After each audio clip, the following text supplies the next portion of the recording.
Hi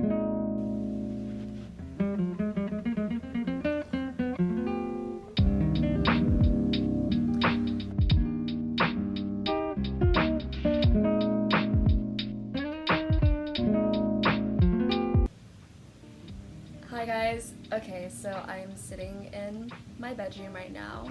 As you can see, I'm hanging out with Charlie, also known as Charles. And today I thought it'd be a good idea to film a video about how to start making art.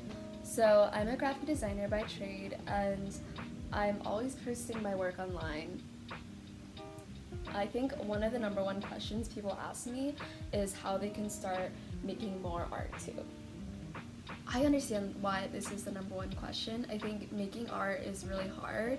It requires a lot of vulnerability, and sitting down and trying to make something honestly can seem like a waste of time if you're looking for a certain outcome. So I wrote up some tips that I have for people.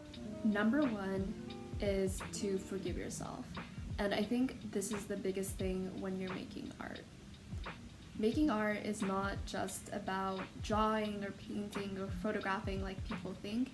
It's about vulnerability, and it's about showing parts of yourself in ways that are unconventional, and that's what makes it art. Some of the best art is about connecting with people, and honestly, connecting with people in general is very hard, and doing it through another medium is even more difficult. I'm not saying this to scare you or to distract you from making the art, but I'm saying it so that you know what you're encountering and why it's so difficult. Oftentimes I hear from people to just start, to just make it, and while that is good advice, I think it's good to start making art knowing what the difficulties will be ahead. And I think the number one difficulty I faced when I first started making art was learning how to be vulnerable with myself. I'll tell you a story. So I remember when I would sit down to draw, I would sketch and not necessarily have an idea in mind of what I wanted to draw, but I would start with trying to draw faces and being really unhappy with how they looked. And it was interesting because for me, I didn't like the way the faces looked because it became about me and my skill and what I didn't like. And then so that's why I think the number one tip is to forgive yourself, because you're going to do things that you don't expect. You're going to draw and paint things that are kind of weird, and they're going to remind you things. It's very psychological. And you just have to let yourself be okay with that and leave it up to interpretation. My next tip is to try something and to try anything. So I think this is really applicable to you folks out there who are looking for a medium. For me, I paint, I do graphic design, I draw, I love drawing.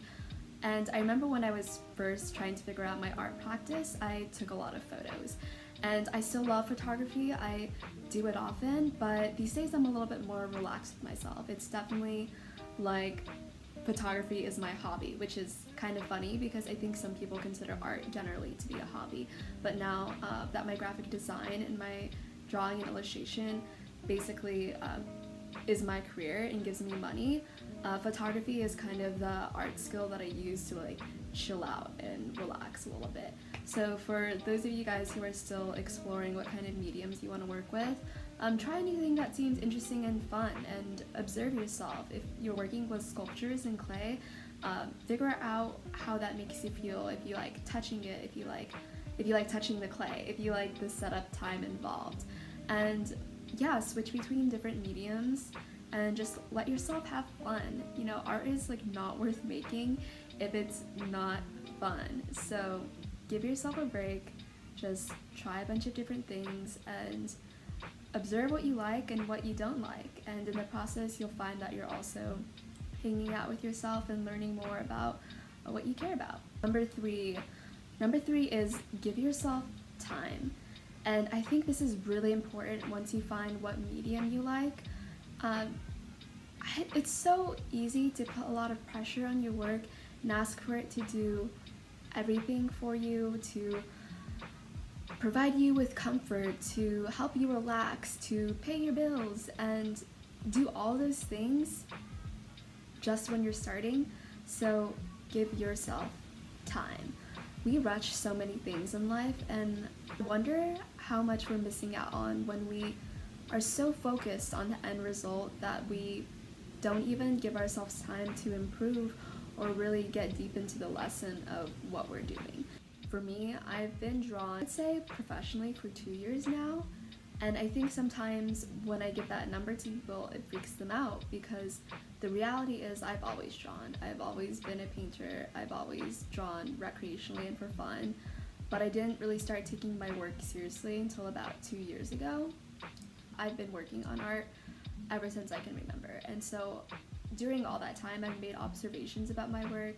I've decided what I like to draw, what I like to draw with, how I like to draw, when I work best, and all those things help and contribute to the end result. And I think it's important to know how important those things are, and you're just not going to know if you don't give yourself enough time. So I think the difference between being an expert, as much as people dislike that word, and being a beginner is the time it takes to know subtle differences, and you only get that through practicing repeatedly and most days. And when I say most days, basically every day.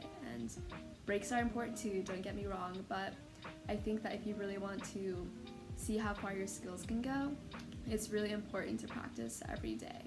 And there are some folks out there where it'll take them 5 years to get to the skill level of someone who just works 5 hours a day every day for 4 months. So it all depends on what you're in for and what time you have, but I think it's important to practice consistently, to do it a lot, and to do it very deeply as well. Deeply as in spend a lot of time doing it.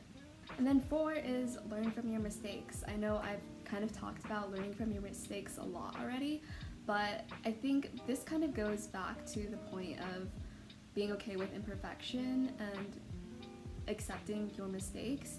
A lot of times I'm working on a project and I have a deadline coming up really quickly, and I have it in my mind that I don't actually like what I'm making. At those times, I give myself a step back, depending on how far away my deadline is. Hopefully this happens basically like a day before the deadline. I'll step back and I'll look at my work and figure out what I don't like about it, but I don't let that stop me. I don't just submit the work the way it is. I keep on working on it, and I keep on trying different things until I like where it's going. And then so when I hit those walls of frustration, my thought process isn't, oh my god, like this is so horrible, I should stop, I'm a terrible artist, I should never do this again, like why did I even think I could be an artist? You know, I've definitely been in that position, but these days when my work is on a timeline and people expect things from me, my thought pattern is more like, okay, you're doing a great job, you're trying your best, what do you like about this, what do you not like about this, and then what changes can we make to give a good deliverable that the client is happy with and that ultimately you are happy with as well. And I think that's also another big tip, to create work that you like. So let's just call that number 5, create work that you like. I think once you start making money with your art and you're creating things that you can exchange for profit, which you should be, by the way, if you're an artist. Do not do work for anyone and not pay yourself. Please demand money for your art if someone asks you to make art. But I think that's another thing as well. Sometimes people get so client focused that they're no longer making things that really resonate with them. And I think making art that resonates with you is really important, because then it just becomes like any other job where it's very rote and boring and you're doing something for someone else. You know, life doesn't really have to be that way. You can do things that you enjoy. It's all about deciding for yourself that you want to prioritize your interests and what you like. And the same applies to art. Don't make art into this horrible chain that makes you unhappy. It's crazy how we can do that to ourselves sometimes. We make things miserable. So try to find the joy in things, and I think that's a good life lesson as well, to find things that make you happy. So those are my 5 tips.